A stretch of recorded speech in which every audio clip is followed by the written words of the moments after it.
Oh boy. Should I even ask what's going on here? Found these cool juggling balls. Those are not juggling balls.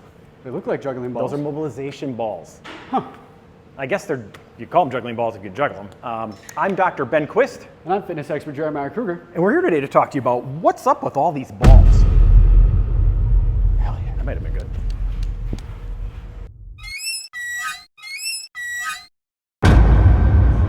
So what's up with all these different balls? We got small balls, we got big balls, a straight ball, this one vibrates, and we got a set of... Okay, all right, we get the idea. There's a lot of different kinds of balls. We use these balls at the gym for self-myofascial release. And that's just a fancy name for massaging yourself, massaging your muscle tissue and your fascia. So fascia is the packing material around the muscle. Right, yeah. Kind of like a sausage casing on the muscle. Okay, if that helps you remember what it is, I guess. So why would someone even want to use SMR? Well, you know how you brush your teeth every day? Well, you know how you should be brushing your teeth every day? You should be also taking care of your muscles with SMR. When you use these techniques, it helps to keep the muscles soft and pliable and loose so they don't tighten up like... Beef jerky? I guess. So when we neglect our muscles and they turn into beef jerky, they adhere and tighten. If you let this go long enough, this can cause pain and lead to injury in our joints. Totally. With SMR mobility work, we redefine the length-tension relationship between the muscles and the joints, which allows the joints to move more freely and without restriction. In a nutshell, using these mobility balls helps to improve and expand our joints' mobility. Exactly. But where's your food-related reference for that one? I feel like you were doing a good job until nutshell. I thought that worked pretty well. I don't think nutshell is really a food. Huh. Do you always carry pistachios in your pocket? You don't? So when would someone want to use a foam roller versus a mobility ball? Well, balls have a little bit more of a bite than rollers, so they're better for items like your hip flexors or your lats. And the foam roller is better for flushing techniques like we might use on our quads and our hamstrings. Now we're going to show you the 3 common ball techniques we use here at Form Fitness. You can mix and match these ball techniques any way you want, or you can just follow along with the ball release techniques we're going to be showing you later in the video. Technique number 1 is compression. With this technique, you put pressure into the ball and then complete small side-to-side oscillations or small rotational oscillations, maintaining pressure into the ball the whole time. Technique number 2 is flushing. This is where you put compression on the muscle and move lengthwise along the muscle fibers. Technique number 3, the neurological trigger point technique. Now this fancy name technique basically is just putting pressure into the muscle that you're trying to mobilize while you move your limb in the movement patterns that that muscle does. The next step is selecting the right ball for you. Balls have different densities, assorted sizes, and some even have different properties. We usually recommend a standard size ball, something like this. Lacrosse balls also work great and they cost a lot less. So what about vibrating balls? Vibrating balls basically work the same way as the non-vibrating balls. The manufacturers of the vibrating balls suggest that these balls will help you get increased range of motion and better pain relief than the non-vibrating balls. The limited amount of studies on the topic appears to suggest that that might be true. So I always recommend try out both varieties and see which one works the best for you. And now for the last ball. For the best technique... Could you put the apple away? No more eating during this video, all right? We're now going to move into the 5 techniques for mobilization with balls that you all need. Okay, the first mobilization we're going to do is the Dr. Q Secret Hip Flexor Mob. Now, you can do this mob with a mat, but I don't like to. It works better if you're on a firm surface like the floor.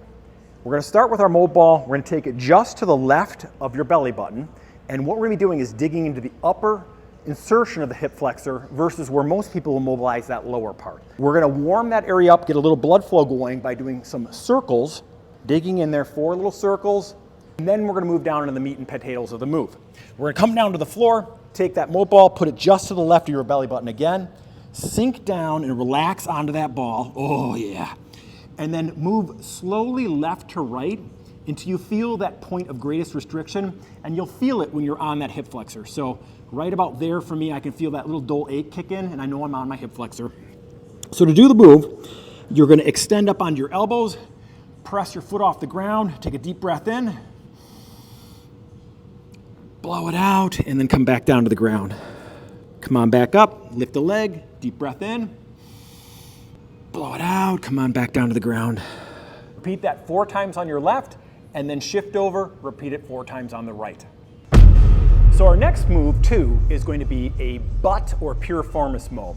What you're going to do is take your mobilization ball, place it right in the middle of your glute, and then lean onto it to get that ball seated into that glute or piriformis muscle. First step is to take your left leg, since we're mobilizing the left glute, lift that leg into external rotation, and then set it down. You're going to find that this is probably the most tender area that we'll be mobilizing today. And we're going to do 4 controlled repetitions into external rotation. Once you've completed the 4 repetitions, bend that knee to 90 degrees, and we're going to complete 4 clamshells. So you're going to take your leg fully out into external rotation, and you're going to come all the way back into internal rotation. 1, completing that 4 times. And the final move is going to be lifting up and doing 4 compressions or small rotations on that ball. Then you would switch, repeat all 3 of those moves for 4 reps on the other side. All right, technique number 3 is a technique to mobilize your pecs. This is a very important area as most people are tight here. What you're going to do is take your mobilization ball. The pec fibers run kind of an angle up to your shoulder. You're going to place that ball right in the center of that angle. With your opposite hand, you're going to make a fist, put it on top of the ball, take your other hand flat and press it on top of your fist, put some compression in, you'll immediately feel that little dull ache sensation, and give me 4 circular pivot compressions. Just enjoy that nice feeling of that pec getting loosened. And good. Okay, now open up your opposite hand, put it flat on that ball, and now we're going to do 4 small flushes towards that insertion of the muscle up in the shoulder. So we're going to roll towards 1, 2, keeping pressure into that muscle, 3, 4, then repeat both of those moves for 4 reps on the opposite side. Okay, mobilization number 4 is for your thoracic spine. You're going to take the connected balls and you're going to place them right between your shoulder blades about sternum height.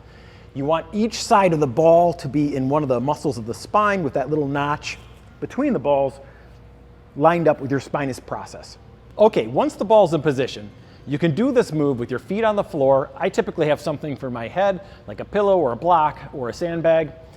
You can bridge your hips up to make the move a lot more intense, or you can keep your hips on the ground to try the move out initially. First thing we're going to do is extend your arms up. Deep breath in, take your arms out into external rotation. As you blow out, bring your arms back into internal rotation, and then 4 pivots.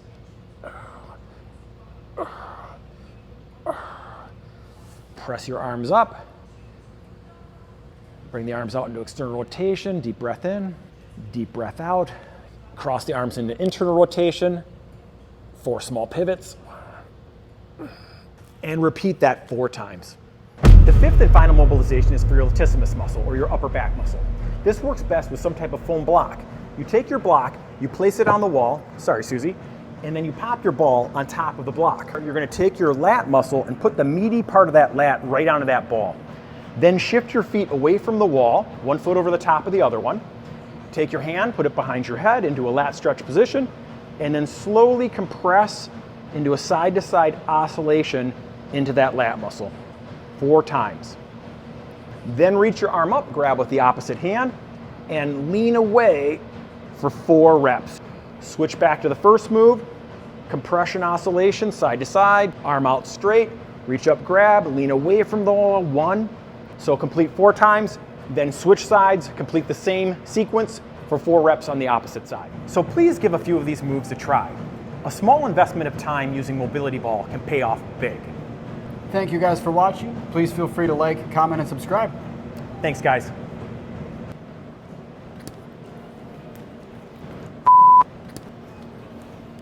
Ah, you suck, Jeremiah. Did we get enough?